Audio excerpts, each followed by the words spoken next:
Next one is a very good travel lesson. See, travel ഇഷ്ടപ്പെടുന്നവർക്ക് adventurous travel. See, normal travel ഒന്നുമല്ല, കുറച്ചുകൂടി adventurous ആയിട്ടുള്ള ഒരു travel ഒക്കെ ഇഷ്ടപ്പെടുന്നവർക്ക് വളരെയധികം enthusiasm create ചെയ്യുന്ന ഒരു ചാപ്റ്റർ ആണ്, ശരിക്കും ഒരു ലെസൺ ആണ്. The trip of Le Horla by Guy de Maupassant. Guy de Maupassant എന്നൊക്കെ പറയും, Guy de Maupassant. Simply നമുക്ക് അങ്ങനെ പറയാം. The trip of Le Horla is about the author's ride in a hot air balloon. See, that is the adventure I told you. See, അവിടെ കുറേ പേര് ഒരു air ബലൂണിൽ മുകളിലോട്ട് ഇങ്ങനെ യാത്ര ചെയ്ത് പോകുമ്പോൾ, കാഴ്ചകൾ കണ്ടു പോകുമ്പോൾ ഒരുപാട് റിസ്ക് ഉണ്ട് ശരിക്കും, അല്ലേ? ഒരുപാട് അഡ്വഞ്ചറസ് ആണ് ആ യാത്ര എന്ന് പറയുന്നത്. ഒരു ഉറപ്പുമില്ല അല്ലേ താഴെ തിരിച്ചെത്തുന്നത്. So അത്തരമായിട്ടുള്ളൊരു adventurous ട്രാവലാണ്. കുറച്ച് പേർക്ക് അത്തരം അഡ്വഞ്ചറസ് ട്രാവൽ വളരെ ഇഷ്ടമാണ്. And I am sure among these viewers there are many students who are very interested or are very willing or planning to do some kind of adventurous travel. All the very best, guys, at your own risk. Okay, see, here author presents it like a travelogue. ഒരു യാത്രാ വിവരണം പോലെയാണ് ശരിക്കും ഇത് എഴുതിയിരിക്കുന്നത്. It's A travelogue, like A travelogue. ഒരു story എന്നൊക്കെ പറയുന്നതിനേക്കാൾ ഒരു ട്രാവലോഗ് ആയിട്ടാണ് ശരിക്കും ഇത് പ്രിപ്പയർ ചെയ്തിരിക്കുന്നത്. On July 8, the author gets telegram from Captain Jovis to join them for balloon trip. He joins other participants for balloon trip. When he reached there, he found that people had gathered in a huge numbers to see the journey of the balloon. See, ഒരു cinema shooting location പോലെ there are lot of viewers. Audience ഉണ്ട് അവിടെ മൊത്തം. They are very curious and they started very murmuring also. ഇത് നടക്കുമോ വല്ലതും? See, അത്തരം ഒരുപാട് ആങ്സൈറ്റി, ഒരുപാട് പേടിയുള്ള ഫേസസ്, ഒരുപാട് മോട്ടിവേറ്റിംഗ് ആയിട്ടുള്ള ഫേസസ്, പിന്നെ ഒന്നും അറിയാത്ത പോലെ നിൽക്കുന്ന ഒരുപാട് ഫേസസ്, അങ്ങനെ ഒരുപാട് ഓഡിയൻസ് ഉണ്ട്. When he reach there to join the journey, there are many viewers, right? So അങ്ങനെയാണ് ശരിക്കും ഈ ചാപ്റ്റർ, ഈ ഒരു ട്രാവലോഗ് സ്റ്റാർട്ട് ചെയ്യുന്നത് തന്നെ. And then the balloon was lying on the ground like a huge cake. ഒരു cake പോലെ വളരെ സോഫ്റ്റ് ആയിട്ട് നിൽക്കുന്ന പോലെയാണ് അത് കാണാനുണ്ടായിരുന്നത്. All the people were looking at Le Horla, ആ ബലൂണിൻ്റെ പേരാണ്, very anxiously. Le Horla rose up with the huge cheering and applause of the viewers. ഇത് പോയിക്കൊണ്ടിരുന്നപ്പോൾ ഒരുപാട് പേര് വളരെ ക്ലാപ്സ്, അപ്ലോസ് ഒക്കെ തന്ന് വളരെ cheers ഒക്കെ ആയിരുന്നു മൊത്തം. Then while the air balloon was in the air, they could see the entire Paris city. See, അതിൽ ഇങ്ങനെ പോകുമ്പോൾ മൊത്തം പാരീസിലാണല്ലോ ഈ സംഭവം നടക്കുന്നത്. മൊത്തം കാണാൻ പറ്റും മുകളിൽ നിന്ന്. നല്ലൊരു വ്യൂ അല്ലേ, നമ്മളൊരു ഫ്ലൈറ്റ് വ്യൂ എന്നൊക്കെ പറയുന്ന പോലെ വളരെ നല്ലൊരു വ്യൂവിലാണ് സംഭവങ്ങളൊക്കെ നടക്കുന്നത് ശരിക്കും. The balloon reached nearly 2,000 feet high. See, imagine that, 2,000 feet high. When the participants looked down from the balloon, they could see very beautiful sights far below. When it was night, they could hear the sounds of animals and birds from the village. To test whether the balloon was moving up or down, they threw cigarette paper down. If the paper went down fast, it meant the balloon was flying up. If the paper went up, see, when it was night, they could hear the sounds of animals and birds from the village. To test whether the balloon was moving up or down, they threw cigarette paper down. If the paper went down fast, it meant the balloon was flying up. If the paper went up, it meant the balloon was flying down. So to control balloon, sand was kept. See, കുറച്ച് മണ്ണൊക്കെ ഉണ്ടായിരുന്നു. അപ്പോൾ ഈ അവർ മുകളിലോട്ടാണ് പോകുന്നത് താഴോട്ടാണ് പോകുന്നത് അറിയണ്ടേ? മനസ്സിലാവില്ലല്ലോ ഒരു particular ലെവലതിന് മുകളിലോട്ട് പോകുമ്പോൾ നമ്മൾ ഫ്ലൈ അപ്പ് ചെയ്യുകയാണോ ഡൗൺ ചെയ്യുകയാണോ, വി കനോട്ട് അണ്ടർസ്റ്റാൻഡ്. സോ അതുകൊണ്ട് അവർ പേപ്പറൊക്കെ ഇട്ട് നോക്കിയപ്പോൾ താഴോട്ട് പോവുകയാണെങ്കിൽ ഇറ്റ് ഇസ് ദർ ഫ്ലൈങ്, അല്ല മുകളിലോട്ടാണ് പോകുന്നതെങ്കിൽ അവർ താഴോട്ട് വരുവാണെന്ന് മനസ്സിലായി. അങ്ങനെ to control balloon sand was kept till the night. They floated in air very freely and happily. By the time it was night, they could see only moon. By then it was beginning to be morning. They could see train, streams, cows, the whole village. By the time the hot air balloon got trapped in a wind, the situation turned a little dangerous. വളരെ smooth ആയിട്ട് പോയിക്കൊണ്ടിരുന്നൊരു journey രാവിലെ ഈ സമയമൊക്കെ ആയപ്പോഴേക്കും കുറച്ച് dangerous ആവാൻ തുടങ്ങി. ഒന്ന് കാറ്റിലൊന്ന് കുടുങ്ങി, കുറച്ചൊന്ന് അതിൻ്റെ ഒരു ദിശ മാറുന്ന പോലെയൊക്കെ അത് പ്രകടിപ്പിക്കാൻ തുടങ്ങി. The birds and animals showed alarming signals. Jovis took special care that the passengers do not get tense. All the crew supported Captain Jovis so that passengers will not get disturbed. Mallet, who was the first assistant of the Jovis, supported him to come down.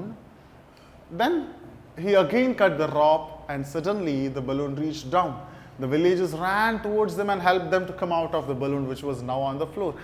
ഒരു വില്ലേജിലായിരുന്നു അതുകൊണ്ട് land ചെയ്തത്. അപ്പോഴുള്ള വില്ലേജേഴ്സൊക്കെ ഗ്രാമവാസികളൊക്കെ പെട്ടെന്ന് ഓടി വന്നു ഇവരെ അതിൽ നിന്ന് രക്ഷിക്കാനെന്ന രീതിയിൽ വന്നു ഒരുപാട്.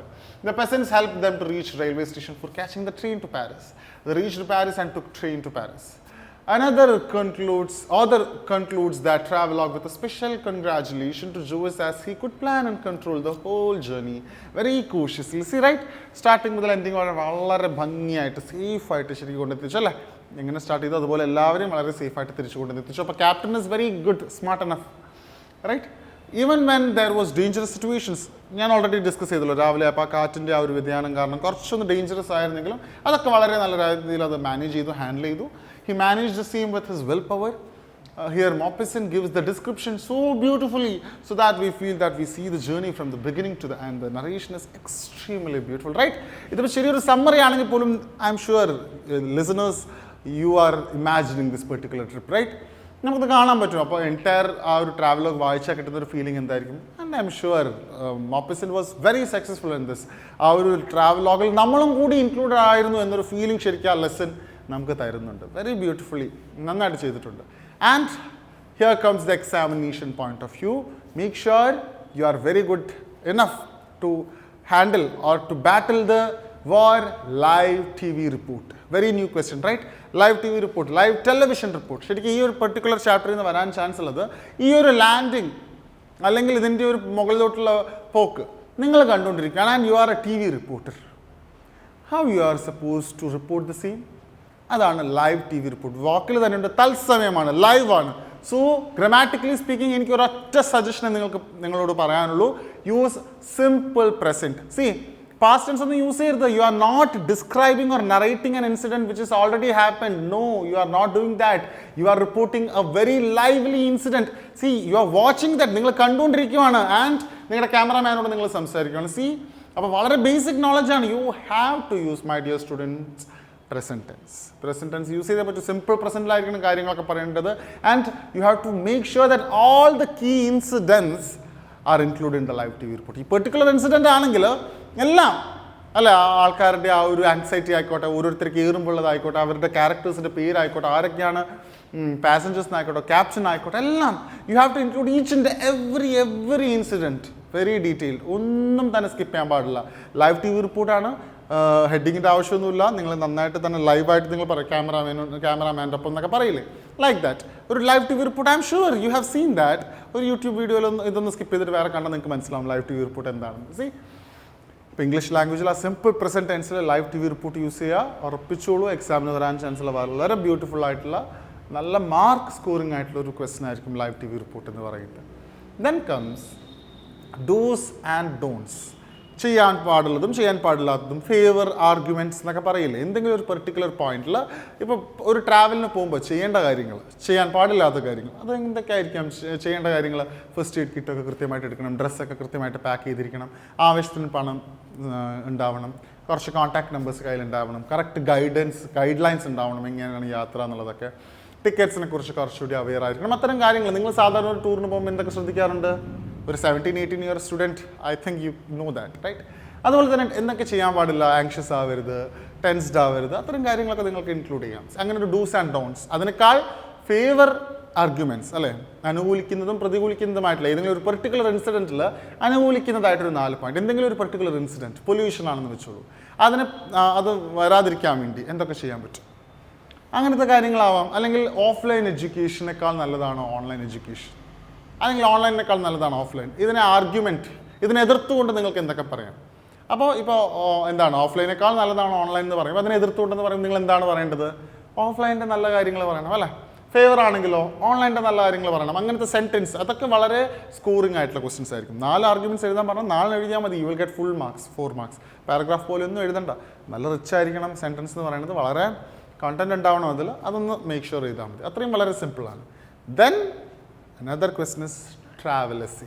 നിങ്ങൾ എവിടെയെങ്കിലും പോയൊരു യാത്ര നന്നായിരിക്കണം കേട്ടോ. അത് വായിക്കുമ്പോൾ തന്നെ ടീച്ചർക്ക് ഒരു ഇംപ്രഷൻ കിട്ടണം. അല്ല അടുത്തൊന്നും പോയതൊന്നും ആയിരിക്കരുത്. വളരെ ഇൻട്രസ്റ്റിംഗ് ആയിട്ടുള്ള നല്ല ഇല്ലാത്ത കാര്യങ്ങളൊക്കെ ആഡ് ചെയ്ത് എഴുതുള്ളൂ. Who knows whether you went or not. അപ്പോൾ നല്ലൊരു ട്രാവൽ എസ്സി ശരി നിങ്ങൾ എഴുതാം. നിങ്ങളുടെ അനുഭവങ്ങൾ, നിങ്ങൾക്കുണ്ടായ എന്തെങ്കിലും ഇൻസിഡൻറ്റ്, ഇല്ലാത്ത ഇൻസിഡൻറ്റൊക്കെ വെറുതെ ഉണ്ടാക്കി എഴുതിക്കുള്ളൂ. No chance. നിങ്ങളിത് ആരും കണ്ടുപിടിക്കാൻ പോകുന്നില്ല. സി അത്തരം നല്ലൊരു ട്രാവൽ എസ്സി പാസ്റ്റ് ടെൻസിലായിരിക്കും എഴുതേണ്ടത്. നല്ലൊരു എസ്സി എഴുതുന്ന പോലെ, ഒരു ട്രാവലോഗ് എഴുതുന്ന പോലെ. And make sure that the readers can feel the trip, like they are also involve in the trip. അങ്ങനെ ഒരു ഫീലിംഗ് റീഡർക്ക് നിങ്ങൾ കൊണ്ടുവരാൻ ശ്രമിക്കുക. That's all about the travel essay. Okay, so live T V report, dos and don'ts അല്ലെങ്കിൽ favour ചെയ്തിട്ടുള്ള points, argument against പറയുന്ന points. Similarly travellers very important.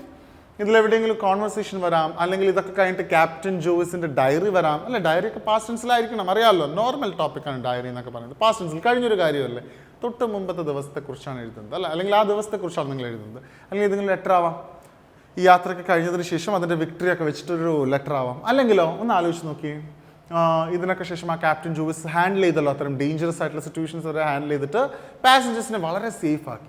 അതിനുവേണ്ടി എന്തെങ്കിലും ഒരു അവാർഡ് കൊടുക്കുവാണ്. ആ അവാർഡ് സെറിമണിയിൽ, ആ ഫെലിസിറ്റേഷൻ ചടങ്ങിൽ അദ്ദേഹം ഒരു സ്പീച്ച് അങ്ങ് കാച്ചുവാണ്, ഒരു delivery of speech. How it will be, ഒരു വോട്ട് ഓഫ് താങ്ക്സ് പോലെ, അല്ലെ, ഒരുപാട് പേർക്ക് നന്ദി കൊടുക്കുന്നൊരു പോലെ ആയിരിക്കാം അത്. കൂടെ ഉണ്ടായിരുന്ന പാസഞ്ചേഴ്സിൻ്റെ ഹെൽപ്പും കൂടി അതിനൊരു വലിയ ഭാഗമാണ്, അല്ലേ. പാസഞ്ചേഴ്സ്, വ്യൂവേഴ്സ് എല്ലാവരും തന്ന സപ്പോർട്ട്, അപ്ലോസ്, അതൊക്കെ നിങ്ങൾക്ക് എഴുതാം. അത്തരം ഒരു വോട്ട് ഓഫ് താങ്ക്സ് പോലുള്ള ഒരു സ്പീച്ച് ആവാം. It can be anything my dear students. എന്തൊക്കെ സാധ്യതകളാണെന്നറിയോ ക്വസ്റ്റ്യൻസ് മേക്ക് ചെയ്യാൻ.